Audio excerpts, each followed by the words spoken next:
So today I'm going to talk about the game I'm making and some of my ideas for how the game's going to work, and also some general game dev kind of ideas. So other people, maybe if you're working on a game or thinking about working on a game, you'll get something out of this. So let's just jump into it. So the first thing I want to talk about is just what the game is that I'm working on. And that is kind of taking some of the better ideas from Vampire Survivors and the game Satisfactory and maybe other factory kind of games, and combining them together to create a first-person shooter, multiplayer co-op game where you build a factory and there are elements of randomness in terms of what your player build can be, but also a lot of control and coordination in terms of building this defensive kind of factory, making turrets, maybe other defensive mechanisms so you can slow down maybe, or put other debuffs on enemies. There is the very controlled and no randomness factory building part of the game, and then there is the first-person shooter part, which is more Vampire Survivors. You get random elements and you have to pick the best one and try to make the best build that you can from the random options available to you. So I think that, to me at least, is a very appealing idea. So if you are interested in hearing more about it, you can like and subscribe and do all the YouTube goodness. But now let's talk about some other general kind of game dev things, which maybe anyone can relate to, regardless of where you are, if you're just in the planning stages or if you're programming, whatever. One thing that I realized right away when I was working on my game is that it matters a lot what kind of art and graphics and the feel of the game world. All that stuff matters a lot. And one thing I noticed is that I had these robot enemies, and it just doesn't really feel good to shoot robot enemies. I don't know why that is really, but there's just something about a robot where it doesn't really have any real reaction to what's going on. It's kind of like a step above, I don't know, shooting rocks or something. It just doesn't feel right. So one thing I've got to change is to go towards, like, fitting in with the theme of the game, since this is a AI or something that's created this environment on this moon, this planet, whatever it is, still to be determined. But it is a hostile environment created by some sort of artificial entity that is creating life forms, and they can really be any kind of horrible, ugly mutant freak. So I'm gonna go into that more, and I think it'll be a lot more fun to shoot mutant freaks than robots. So there's my 2 cents on that, in terms of make your world and your art and your enemies feel good to interact with, even if you're shooting them and killing them, whatever. It's all the same. The next thing I want to talk about is working with a team or working by yourself.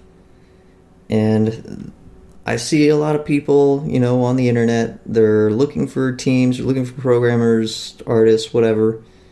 And I can see the appeal, because just off the top of your head, the first thing that comes to mind, if you're working with a team, you can, to some extent, hopefully rely on other people. You can divide the work.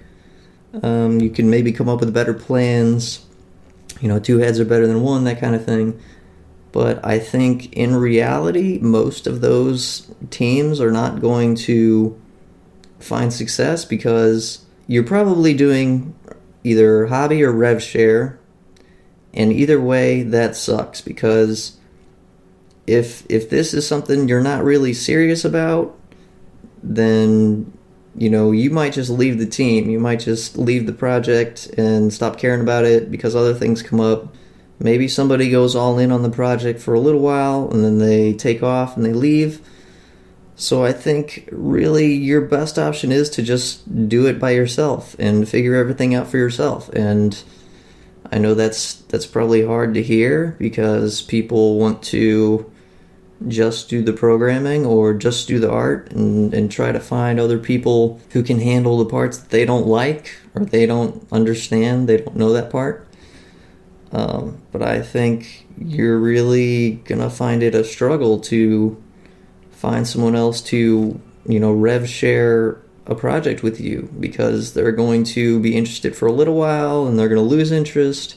And the other thing is, if you're working on a project and you might be working on it just for free, chances are you want to work on your dream project. Like that's what you see when you go on YouTube and you look at other devlogs. It's mostly people working on their dream project or some project they really care about. And to do rev share, you're talking about maybe, if you're a programmer, you want to talk an artist into working on your project basically for free. And it's not their dream project. It's not something they really cared about. That doesn't seem like it's really going to work to me. That just seems like it's not a good plan. So I think, I've gone into 3D modeling, texturing the models when I need to, animate, rig, whatever, do all the programming. So I think the reality is that's what you got to do. You've got to just bite the bullet and do everything. That would be my advice as far as team versus just doing it by yourself. Just do it by yourself. That's my advice. The last thing I want to talk about is ideas. I think this is something else you see all over the place. Somebody saying, I'm the ideas person. I've got a great idea. But ideas don't actually matter. They kind of do, but they don't really. Because you can take any bad game idea and over time you could mold it into a good idea. Just by playing the game and modifying it and pushing it towards something actually fun and enjoyable. So it's kind of like, it doesn't matter what your idea is too much as long as you're willing to change it. But in terms of just, do you have a good idea or do you have a bad idea overall, I think there is a way to measure that. And it's actually something I heard from listening to a Brandon Sanderson lecture on writing. I just happened to have this on in the background one day, listening to his writing talks, and he said something like, a good story idea is strange yet familiar. Strange yet familiar. And what that means is you're taking old ideas that people are familiar with, but you're also mixing in enough new things that it doesn't feel like, okay, I've already seen this story before, I've already played this game before, there's nothing new here for me. Take an old formula and put a new spin on it. And I think that really is the shortest and most concise way you can have a good idea, whether that's for a story or for a game, or the story in your game, whatever. So I think that's really how you know you have a good idea. But in terms of bad ideas, I just want to say, I think bad ideas are like things you've already seen before, things that, it's like superhero movies now. There's a million superhero movies. I don't know why anyone would ever want to see another superhero movie.